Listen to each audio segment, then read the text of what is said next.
Continuo solamente el mal. Y luego, ¿qué pasa en el 10 y el 11? Y se reunieron para construir una gran torre y hacerse un nombre y un edificio que llegara por lo menos al nivel de Dios. ¿Cómo se llama eso, hermanos? Inteligencia humana, cociente intelectual alto, ¿sí? Creatividad e innovación en proyectos estructurales. ¿Cómo se llama eso?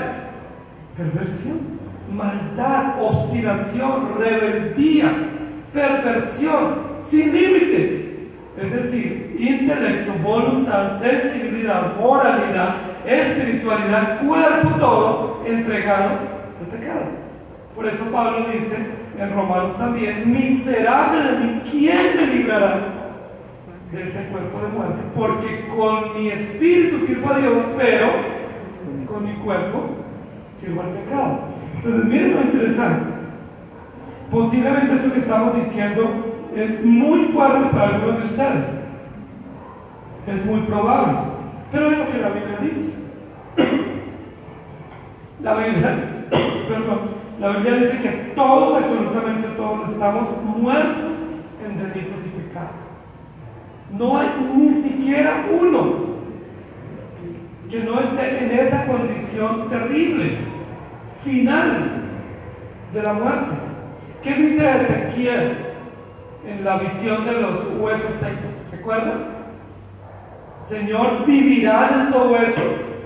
¿Y qué le responde el Señor? ¿Qué responde el profeta? Señor, tú lo sabes, solo tú sabes si vivirán estos huesos. Y esa visión que tuvo Ezequiel tiene que ver con la condición muerta del hombre. El hombre está vivo físicamente y es creativo, es innovador, hay muchos avances en la ciencia, en la medicina, en la tecnología que son útiles, y gracias a Dios por esos avances. Hoy estamos disfrutando de avances tecnológicos que hace algunos años no teníamos, gracias a Dios. Pero eso no muestra que el hombre tenga vida, eso muestra que el hombre es ajeno a la voluntad de Dios, porque muchos de esos recursos técnicos y tecnológicos no son usados para la gloria de Dios, sino para mayor prepotencia del hombre, para que el hombre se sienta más orgulloso de todo lo que puede lograr.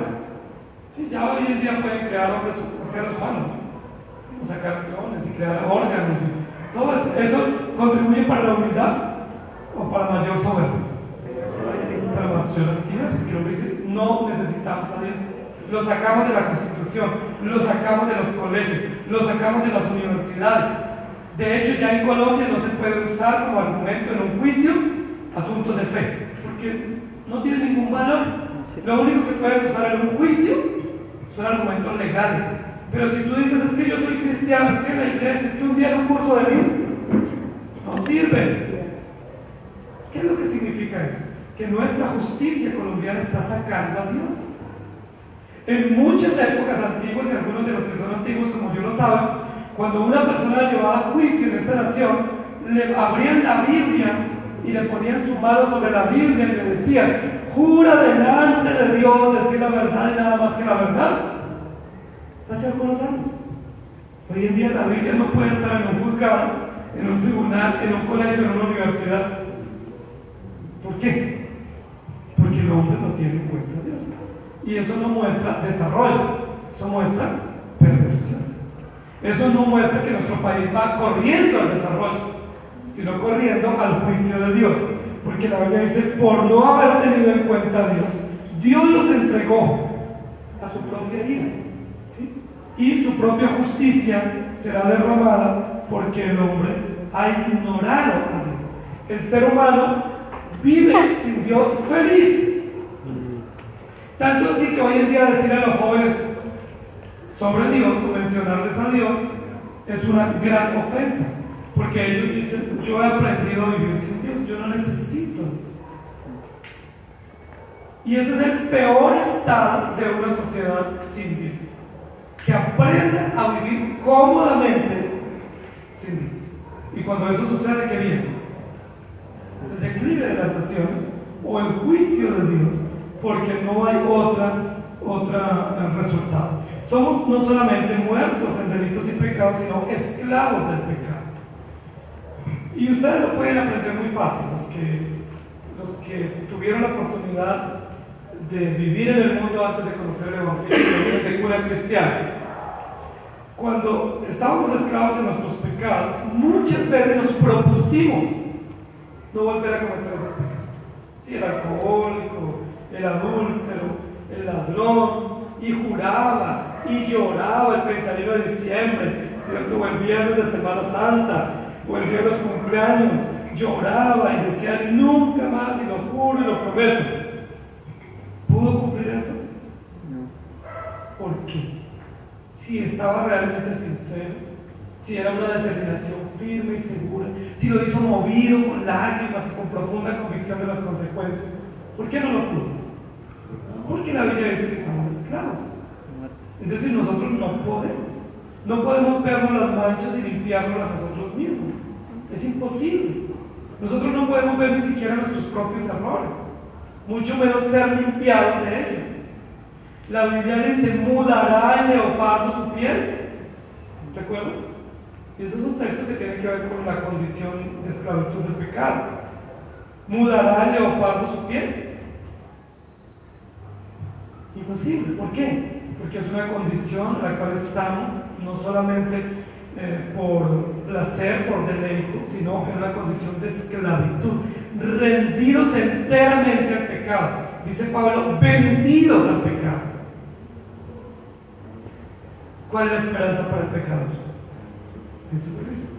La esperanza no viene de dentro, la esperanza viene de fuera, la esperanza celestial, y es Cristo Jesús, y hay algunas descripciones que están en Romanos capítulo 3. Y no solamente eso, sino que dice la Biblia que estamos separados de Dios, es decir, muertos espiritualmente, esclavos en pecado y enemigos de Dios, ajenos. Queridos hermanos, esta descripción o esta radiografía es muy clara. No lo dice un solo libro de la Biblia, lo dice toda la Escritura. ¿Por qué nosotros pretendemos decir que el hombre es bueno? ¿No es más bien un mecanismo de distracción para no asumir nuestra responsabilidad frente a Dios? ¿No es más bien una evasión para no reconciliarnos con Dios? Es decir, estamos bien. ¿Cómo el hombre se oculta? En su moralismo. Si yo soy bueno, o yo vengo de buena familia, o me enseñaron buenos modales. ¿O cómo se oculta? En su religión. ¿Sí? Yo estoy llevando bien la religión, al pie de la letra. ¿Se acuerdan del joven rico? Cuando el joven rico, Jesús lo aborda, o él aborda, Jesús le dice, maestro, ¿qué debo hacer para heredar la vida eterna? El Señor le dice, los mandamientos tienes, guárdalos. ¿Y él qué dice? Señor, todos los he guardado, Señor. ¿Qué más me falta? Cualquiera lo hubiéramos recibido como pastor en la iglesia, posiblemente el profesor de misa acá, ¿sí? Porque todo lo ha guardado, ¿sí? Un perfecto fariseo, moralista, religioso, escondiéndose en una caparazón de religión, de obras muertas, para justificarse ante Dios. ¿Pero qué le dice el Señor? Muy bien, ¿qué más te falta? Vende todo lo que tienes y dalo a los pobres. ¿Y qué dice la Biblia? Se fue muy triste porque no había cumplido nada, porque su ídolo, su corazón estaba en las cosas materiales. Entonces miren lo interesante, el hombre sin Dios está totalmente enemigo, muerto y separado de Dios. Entonces por eso es importante, necesario el Evangelio. ¿Qué hace el Evangelio? El Evangelio hace lo que nosotros no podemos hacer.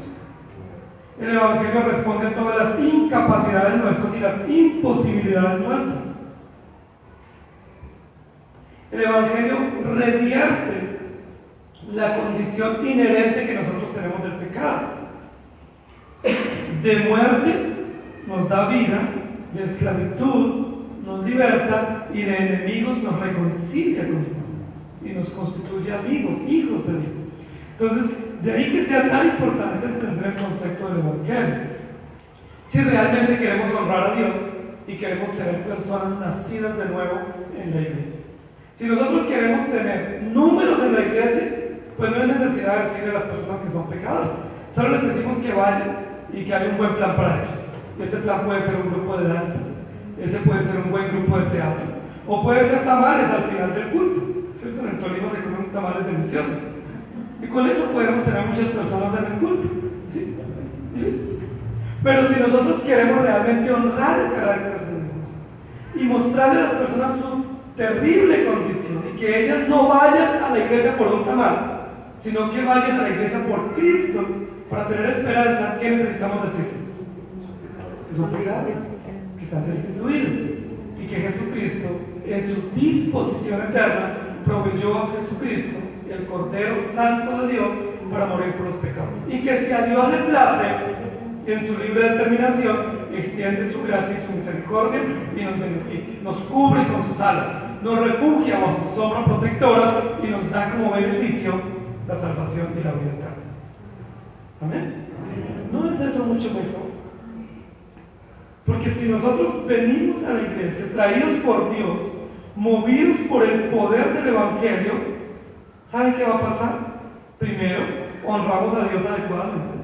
Segundo, vamos a ser afirmados en Dios y no somos llevados por cualquier nuevo conferencista que llegue a la ciudad. ¿Sí? Porque hay muchos que viven siguiendo conferencistas y predicadores, ¿cierto? Entonces llegó el nuevo conferencista, hace la publicidad y la iglesia queda vacía y se van todos para el estadio. Y luego llega el otro a la plaza de toros y arrastra con los demás. Y vivimos ese fenómeno, terrible. Es un terrible fenómeno, como si la fe fuera un mercado o un producto. ¿Sí? Venga acá y le damos descuento y llévese los beneficios. No, la fe es un regalo de Dios, es un don de Dios que Dios le otorga por gracia a sus hijos. Dios lo otorga no como un producto del mercado, sino como una condescendencia para que nosotros podamos confiar en Él. Ahora, si entendemos realmente el Evangelio, no solamente vamos a estar seguros en la fe, sino que vamos a estar gozosos. Porque la Biblia dice gozosos en la esperanza, sufridos en la tribulación. En nada y por nada estén afanosos. Regocíguense en el Señor siempre. Pero cuando yo no he entendido el Evangelio, yo no me regocijo.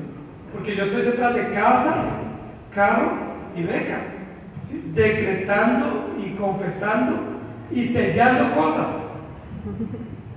Posiblemente los estoy ofendiendo, no es mi intención, pero quiero ser claro.